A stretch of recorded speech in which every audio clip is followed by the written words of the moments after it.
Hey, what's up, YouTube family? It's your girl, Yanni Taylor, aka Yanni T, the priestess, sometimes your mistress. Catch it. But here I am with another video for you all. Believe this is my first one other than the podcast video in 2023. But I have a story time for you. So many of you all that work in retail, or if you've worked in retail, you know that just about any customer service job, you're gonna run into some people that just live to make your job difficult. So here's a story time about the time a woman called me it while I'm giving her a service. But before I jump into the story, do me a favor, hit that subscribe button, give this video a thumbs up, set that bell notification, and comment. And don't forget to share this video. Let's get into the story.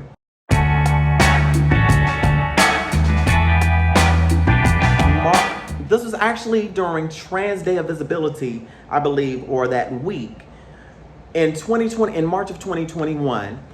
And I'm in the store working this particular day. This was during the afternoon, around about 3 or 4 o'clock.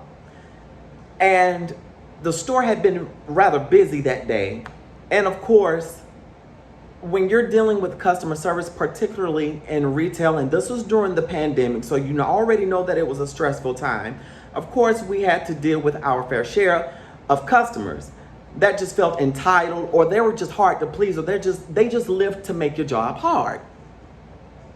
So I had just finished up with one customer. This lady had been waiting for a few minutes, and my manager at the time had told me, hey, can you service that lady? She had came in here earlier, but she said she'll come back. I said, I got her. So I went up to her. I said, hey, thank you for coming to the store. You know, my name is Yanni. How can I help you today? So she said, yes, I'm looking for the new iPhone. I said, sure, ma'am, we'll pull up your account. Went through the whole process of verifying her account so that we can look and see what kind of deals and offers that we had. So as I proceed to go through the offers that we had, the different trade-in specials, her child comes into the store and sits beside her. You know, he had been looking at the phones when he came in, and you know, he went outside with his dad, and he comes back in with his mom, and we're in the midst of talking. He said it, and it got quiet while the woman made a phone call, and the kid says, excuse me, what are your pronouns? And I didn't see anything wrong with the kid asking that. Of course, I felt like the kid was being respectful, asking questions. I'm sure he watched TV, watched the news, or they may have talked about it in school. I don't know. But the mom looks over at this child and she says, yes, honey, it's a she.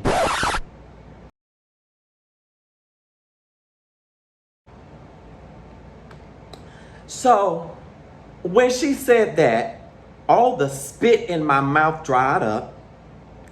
I felt a heat that arose that was, I'm sure, and indeed the fires of hell. And my first instinct was to really go off, but I had enough gusto in my mind to not take the iPad in my hand and commit a crime. Because number one, not only did she disrespect me, but she dehumanized me and gave her child a lesson in disrespecting and misgendering and being transphobic. That was transphobia 101. I get myself together and I continue making the sale. We're almost done with the sale. And throughout this sale, I was making sure that I focused on making the sale and getting that commission. Because I was determined, if this heifer threw me lemons, I was gonna make me a screwdriver with it or something, make some kind of alcoholic beverage. So I make the sale, and before we confirm and scan the phone in, we always verify with the customer, is this what you want? So throughout the sale at this point, while she's looking at accessories, I said, well, ma'am, I told her what we had in inventory. She settled on actually the standard 12. I said, sure. So getting her set up, we're transferring her data, but before we could transfer the data, she had to do a backup. So she went on ahead and did a backup on the phone. I said, well, ma'am, are you sure this is the phone you want? You want the 12 Pro, X gigabytes? Sure. So this woman, and we'll call her Gertrude. So Gertrude is busy talking on the phone, but she takes the phone down from her ear enough to confirm this is the phone that she wants. I do this several times. So we get her all set up to go. I explain to her the terms and conditions, tells her what charges to expect on her next phone bill, and remind her of the deal, what she agreed to. And the kicker of this was, for her to get this promotion, she had to trade in her phone. Her phone was in good condition, so we were able to maximize the deal. I thought that was the end of it, or so I thought. The next day, I come in. It's near the close of my shift, about an hour and a half at the close of my shift. She comes in pissed off. My manager was there. My manager was getting ready to leave. And I'm glad my manager was here.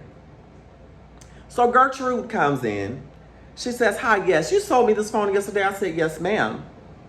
She said, "Yes. I went home and I saw the phone that my brother had, and his was much bigger than mine. And I got the wrong phone." I said, "Well, ma'am," I said, "you currently have the regular 12. She was like, "Yeah, but that's not what I really want. Can I get the 12 Pro?" I said, "Well, yes, ma'am." I said, "However, it's gonna be a different cost of the device if you trade it in, but we'll work through it. We'll see how we can process this." I said, "But the only thing is, with this particular deal, it does not qualify for the trade-in." I said, "However, if you want a bigger phone, we can see what we can do." It so happened that it was another deal that she could have gotten. So she was like, "Well, let me think about it." But she said, "You know what? I'll just go ahead and take the bigger phone." I said, "Well, ma'am, you won't get this deal." And me and my manager explained this to her. She says, "But really, it's your fault because I didn't want this phone in the first place. You made me get this phone." What? So immediately, I got upset. I got pissed off because I'm like, number one, I'm thinking this to myself. I couldn't say this out loud. I'm thinking to myself, "You stank, transphobic, trashy heifer. You said this is the phone that I wanted." What it really boils down to, you saw somebody else's phone and you wanted to exchange that. Nothing wrong with that. But bitch, don't lie on me like that was the phone you wanted in the first place, but I told you to get another phone. That wasn't how this worked. So of course she pulls her best Karen out of her ass crack and keeps complaining and complaining. And she comes around and misgenders me again and calls me it. My manager said, "Ma'am, if we're going to continue this deal, I'm going to need you to respect my employee." So my manager said, "You know what? I'll deal with this. You'll still get the sale. I'm not going to let it bother you. Just go ahead and leave early. I'll handle this." So I went on ahead and left early. And I'm glad I did. When you're working in a retail environment, you don't have time to really process what the customer said to you. Now, mind you, the night that the incident happened, I had to close the store. And I really didn't have time to process it because I had to go home, do some church stuff, and finally get some kind of semblance. But it was the next day after she came back in and called me it again.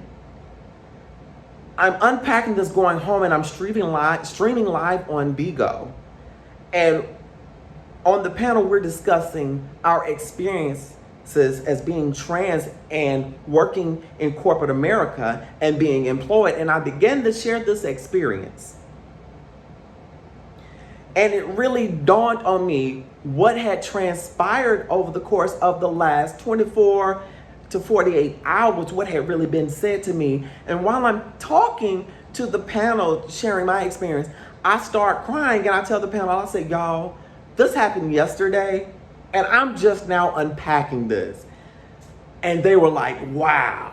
I was like, and that's the other thing, when shit like that happens, you don't have time to really sit and process because you have to focus on completing your next task, completing with your next customer. And if you're like me, you're a content creator and a musician, you have to focus on everything else before you can lay your head down at night. Sometimes you don't get a chance to breathe. And it was one of those instances where I didn't really get a chance to breathe. But thankfully, after I processed that, I recognized the fact that her actions was not a reflection on me and my transness. That was a reflection on her bigotry and her ignorance. So I was able to process that and take what I need. But it hurt like hell. And not long after that, because of some of the things that I dealt with as it pertained to my transness, I ended up leaving that particular store. Some of you all saw my videos on TikTok about some of the experiences I had. I'm going to be talking about more about some of my experiences, but I want to share this with you all. And I want to encourage y'all, if you work in retail, in call centers or whatever, don't let these people get to you. But I want to urge you that in your downtime, do take time to process that. And if you have to get someone professionally together, let them know where they got you fucked up, because people like to fuck around and find out. If you love this video, don't forget to give this video a thumbs up, comment, subscribe, hit that bell notification, live, love, and be free. Smooches.